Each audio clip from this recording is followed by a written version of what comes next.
You got a letter from Cambridge." She put the tablet aside and picked up the letter, examined it back and front. It must be from Aunt Violet. I hovered by her shoulder as she proceeded to open it.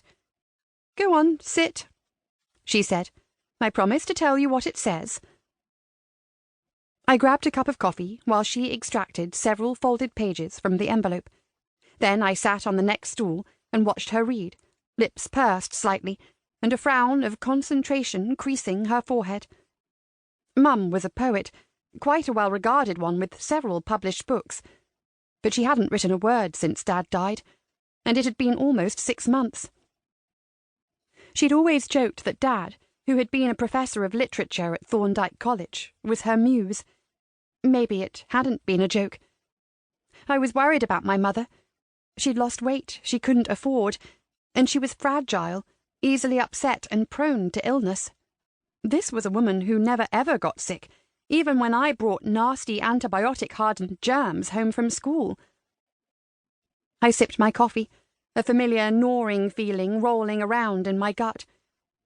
Just as the landscape longed for spring to break winter's spell, we needed something equally reviving and powerful. Mum was reading faster, a little pink coming into her cheeks. Maybe this letter would by some mysterious magic provide a corner we could turn. Finally, she set the pages down and looked at me, her hands clasped. Her dark eyes sparkled with interest, and something that looked suspiciously like hope. "Molly, dear, how would you feel about moving to England and taking over a bookshop?" Cambridge, England. Barely 2 weeks later, we were pulling into Magpie Lane, nestled right in the heart of Cambridge. George Flowers, a stout old chap who wore a flat cap and tweed jacket, had picked us up at the airport in Aunt Violet's vintage Ford Cortina. He'd piloted the sedan through London traffic with ease, radio set to a classic rock station, while the two of us sat numb with jet lag and exhaustion. According to Mum, George was Aunt Violet's longtime friend and general handyman. "A very good chap to know," as she put it. The sedan crawled down the narrow cobblestone street, passing by the Magpie Tavern, Holly and Ivy Inn, Tea and Crumpets, and Spinning Your Wheels, which had racks of bicycles on the sidewalk. A slim black cat ran out from behind the tea shop, eyeing us with disdain before darting across the lane into an alley. George braked in front of Thomas Marlowe, Manuscripts and Folios. "Bloody hell," he said. "They've gone and taken my spot." He thumped a meaty fist on the wheel. "Don't they know they're not allowed?" Traffic was restricted in the city's ancient centre, said signs everywhere, but despite the rule, a sleek BMW sat blocking the building entrance. And what a building it was, like something out of a storybook, with its timber framing and cream plaster, diamond pane bay windows at shop level, and smaller matching bays on the second floor.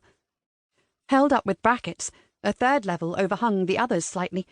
I caught my breath, my foggy head swimming with awed disbelief. This gorgeous bookshop was ours?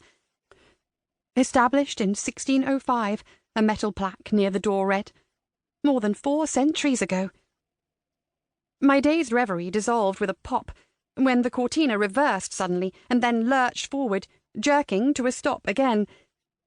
George had parked at a diagonal between an Audi parked in a narrow alleyway, the same one the cat entered, and the BMW in front of the door.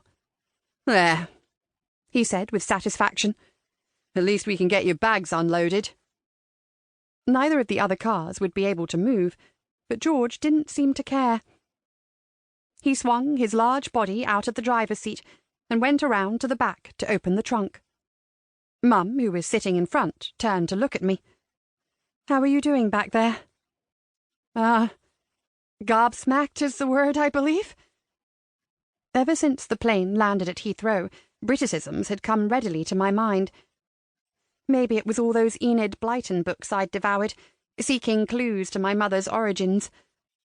In my luggage was the only print book I'd brought from our extensive library, a cherished copy of Now We Are Six by A. A. Milne, who studied in Cambridge, by the way,